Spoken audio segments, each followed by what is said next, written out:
So, why invest in real estate? Most self-made millionaires and billionaires got there in part or all by real estate. Real estate is what changed my life. Some of you have heard a little bit of my story that Jeff mentioned. In 2013, 20 years ago, I was that standard Idaho, stay-at-home, homemaker mom that was going to go to college someday when my youngest was in school, and I let my husband take care of the finances, and then suddenly I got those unexpected divorce papers and eviction notice and was instantly homeless and penniless with 6 kids in tow. I didn't know about finances. That was not a fun space to be in. So now I'm really passionate about learning from people like Martin and people like Jeff and from the people who trained me in lending and in finance, because when I learned that stuff, it turned my life around, and real estate is what got me back on my feet, owning my first place, building my equity, building my portfolio, and I don't want anyone to ever be in that position again. So that's why I am very passionate about teaching, and I do classes and events like this all of the time. And here's just some of the things I'm going to talk about here. Real estate, we do have a concern right now, right? You're probably hearing, I literally answer this question every single day. And those of you who are agents in the room, probably the same question. What if there's a crash? What if home prices are going to drop? Do you guys have an answer ready for that with statistics to back it up? Home prices they have gone up, and then we're seeing some price reductions. But I want to talk to you guys about how to help your people realize, statistically speaking, home prices, home appreciation always recovers, even if that does happen. That's not what we're seeing right now, and I know you guys have this education, and we can chat more about that later, but even in 2008, I have that, people come to me like, I lost $40,000 in 2008. Well, what if you had held your property? What is it worth today? You'd have $200,000 to $400,000 more right now. So it's not about that. It's about, we consider, like I said, I don't get into the flipping and things like that. We talk about the long-term buy and hold strategies. And I have a really awesome slide that I printed up for all of you, and I'm going to go over that with you in a minute, and that's something that you guys can go over with your clients as well. So one of the questions you're going to get from people is, should I rent or should I buy? Because I actually just had this call this morning. She's like, I'm so scared to buy right now. It's so expensive. It's expensive. Renting is expensive because that is 100% interest, and you don't keep anything. So these are actually 2 real scenarios from these families who bought in 2000. One of them bought in 2000, and one of them was renting in 2000. The payments were the same to start, but over time to 2021, so we've got this person, family A, who walks away with $258,000 in equity, and what does family B walk away with? Nothing. And then you think, oh, well, renting is less than mortgage payments right now. Well, just temporarily, because rent always goes up. And when you purchase, your mortgage payment and your interest is fixed. And so for the rent payment in the same house that started out the same, $900. Well, the only thing that goes up, principal and interest is fixed, will stay the same. Taxes and insurance go up just a little bit. So they're paying $1,100. These guys are paying $1,600. And lately, in some areas, rent has gone up even more than that. When to buy. So nobody can time the market. But like we said, statistically speaking, if you consider it a long-term strategy, especially if you're looking at retirement, you're looking at 10, 20 years, it always goes up 3 to 5%. Now, obviously, it went up a lot more than that the last couple of years. But if we average out the last 10 years, it's 3 to 5%. And we're going to talk about how your return on investment is even more than that. So statistically speaking, again, we used to talk about how if you could break even on the rent on a 15-year mortgage, that's one of the first tips that you want to look at. But right now, we're actually saying if you can break even and make your payments even without cash flow on a 30-year mortgage, the appreciation, we're still low on inventory, and it looks like we're going to be that way for about 5 years. So I'm going to talk about the other 3 ways that you can make money on investing in real estate other than just cash flow. And so even if you're just breaking even for now, it's still a good investment. Okay, so here it is. This is my favorite slide, and this is the one you guys all have a copy of, and let me know if you need any more. So like I talked about, cash flow, the first way to make money in real estate, and sometimes the only way that people think we make money investing in real estate is the cash flow. So if we had a $400,000 property at 6%, we're actually a little bit lower than that right now, but these are kind of the averages we've been at lately. And we did a 20% down payment, which is standard for an investment property, but we can talk about some other strategies in a minute. The payment of the principal, interest, taxes, and insurance is going to be about $21.83.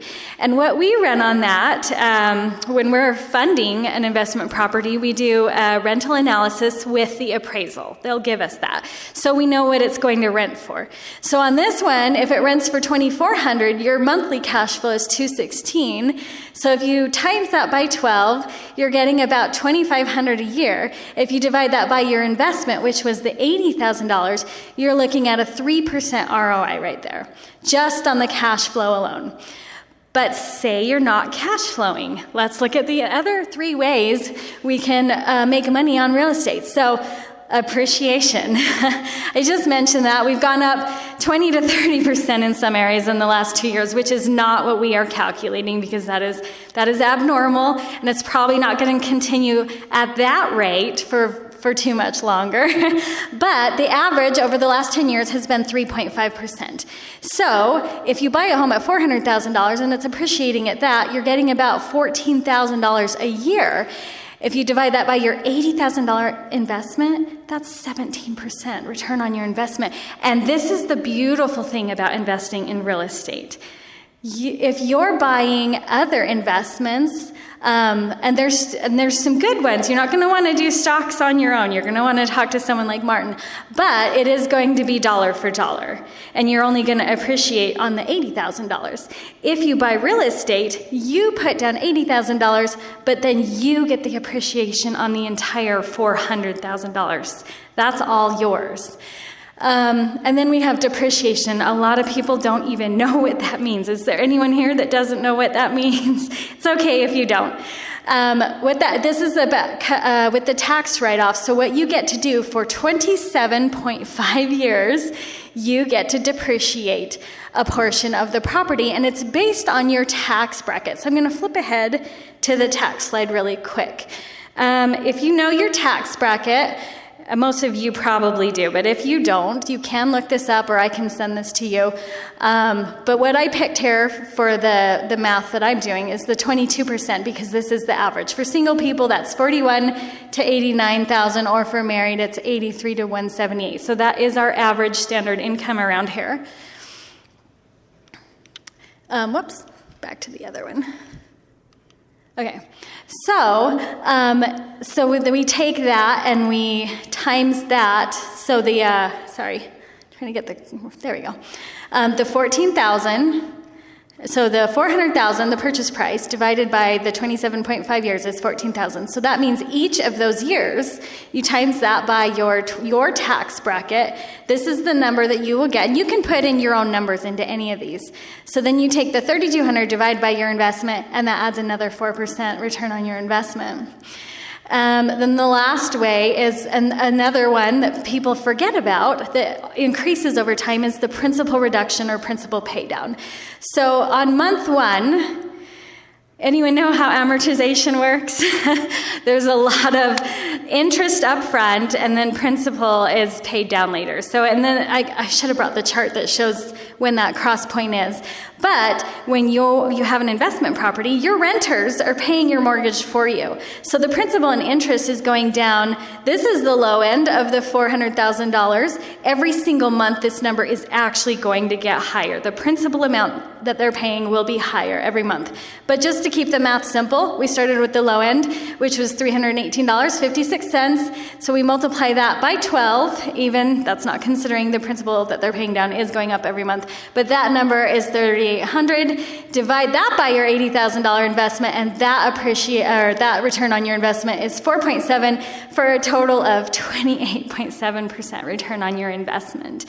And the other thing I love about real estate, besides all of these things, the pride of ownership, like knowing that this land of inheritance is yours. I know a lot of people that want to get a minimum of 5 properties so that they have an inheritance for each of their children, or there's just a lot of reasons. But also, unless you have an expert that you're working with and you're just trying to wing the stock market yourself, what happened to Enron and MySpace stocks?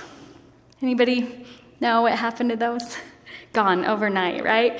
Disappeared. Is real estate going to disappear?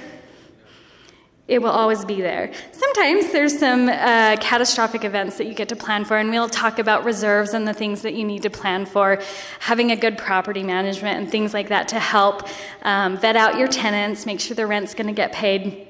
And there are some downsides to it, but overall, it's a wealth builder, right? Do we have time for any more, or am I out of time? Couple of the funding options. Let me just go over those super fast. Our favorite strategy to help young people get started in investing is for FHA, you can get a 4-unit property for as little as 3.5% down. And if you will live in one of the units, and we can count up to 75% of the rental income from the other units to qualify them. So they're getting a much larger purchase price. They're living in one of them, and the other 3 tenants are paying most of the mortgage, but they're gaining, again, the appreciation on the entire value of the whole unit, all 4 units. So that's our favorite way. My second favorite way is when people get into their first home for traditionally 3% down on conventional, you only have to live there for 1 year to keep your primary residence financing, which is going to be your best interest rate. And then you can move, if you're willing to move into the next property, you can keep that one, rent it out. If you have the contract before you close on your new home, you, again, can use the rental income to qualify for a larger purchase price on your second home. And then you actually get to keep primary residence financing on both properties. You can do that up to 10 times. You can have 10 properties financed through conventional financing. Did you have a question? You just move in. Okay. Oh yeah, and if you're single, I actually just closed 2 loans in the last 3 weeks with a couple of young men who are in their early 20s, came to one of my homebuyer classes. They had no idea they could even qualify. People just don't have this education. That's why it's our job to teach them.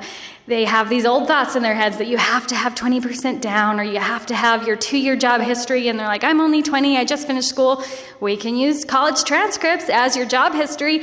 We just need to get people educated. So they came to my class, and they were brothers, and within 2 weeks they were both under contract, and they both have their own little property now. And they can rent out their rooms and actually have their mortgage paid for. So they're gaining all of those benefits, and they're not even paying anything out of pocket. And if they were renting, again, they'd be like Family B in that first scenario, right? Oh, and you can team up with other investors too. So this is something you want to be talking to, not just about investors, but some of the struggling first-time home buyers.